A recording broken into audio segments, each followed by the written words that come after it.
Hello and welcome to Unbuilt Giants, a series that looks at the development and demise of some of history's most notable and sometimes bizarre skyscraper projects.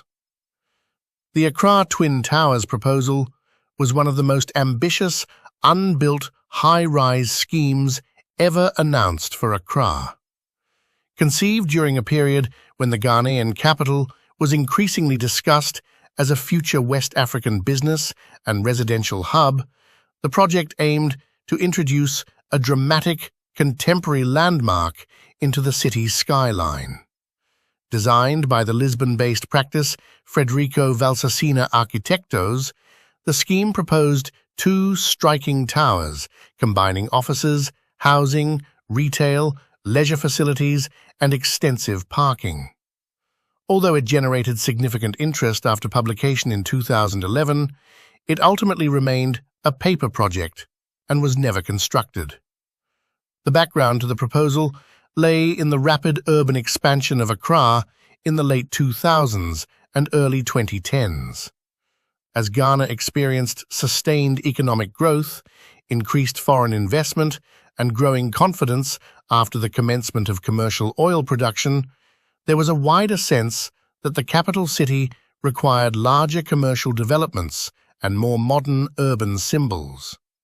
The planned site was on Liberia Road, in a central part of the city near the British Council, on a relatively small and constrained urban plot.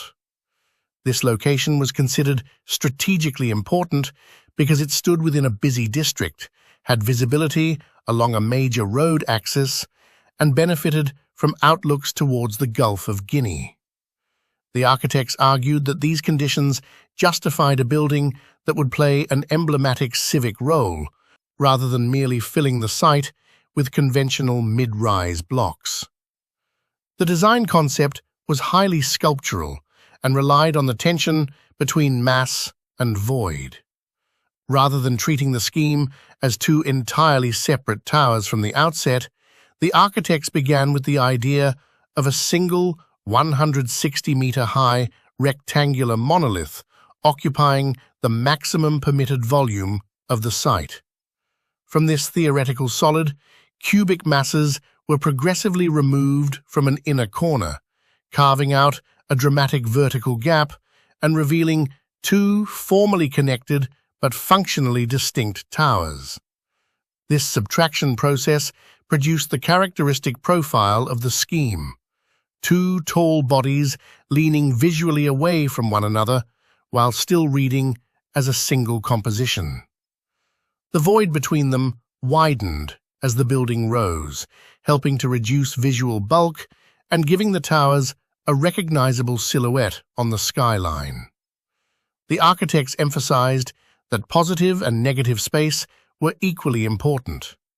The empty space between the towers was not merely decorative, it organized circulation, views, light, and identity.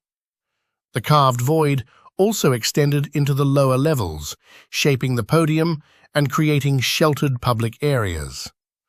The towers were intentionally different in character despite sharing a common genesis.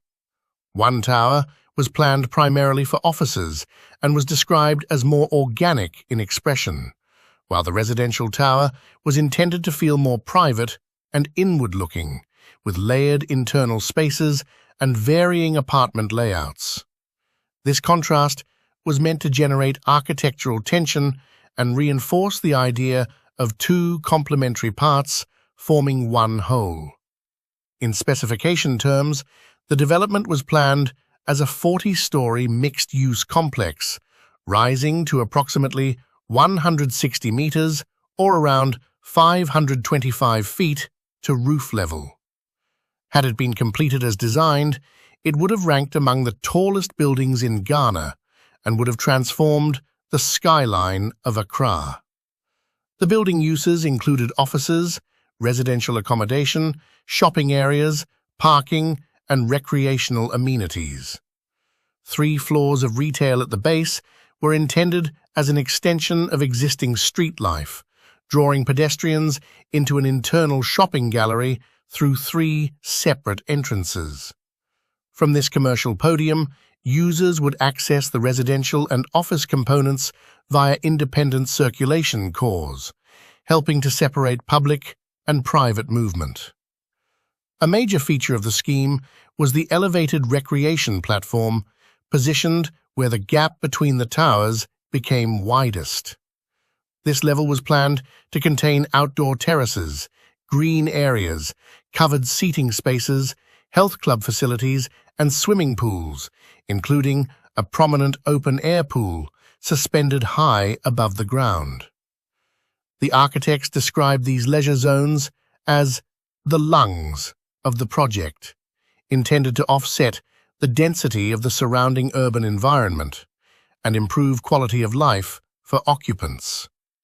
Some of these spaces could also have been accessed by outside users through a separate entrance, indicating an attempt to make the development partly civic rather than wholly private. The residential accommodation was designed around modular planning principles.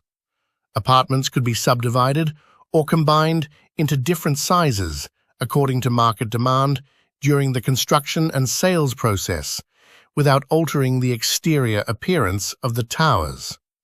This flexibility was presented as a commercial advantage, allowing the developer to respond to changing demand for smaller or larger dwellings.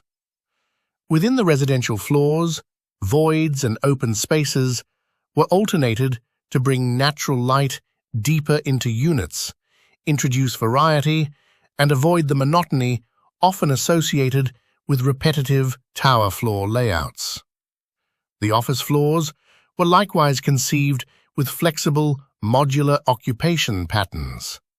They could be arranged as large, single-tenant headquarters spaces or subdivided into many smaller suites. The repetition of modules was intended to standardize construction, improve profitability, reduce design complexity, and accelerate the building program. Because of the height of the towers, each was also planned to include 2 technical floors dedicated to plant and servicing requirements. Environmental response formed an important part of the visual language. Although glass curtain walls were dominant, the architects recognized the intensity of the tropical climate in Ghana.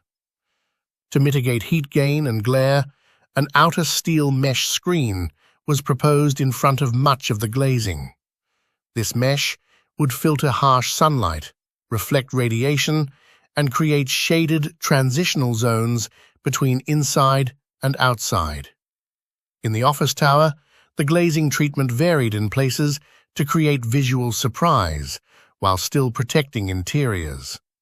The design, therefore, attempted to combine spectacle with climate sensitivity, rather than importing an entirely generic glass skyscraper model. Infrastructure below ground was also substantial. 6 basement levels of parking were proposed to serve the combined commercial, office, and residential uses.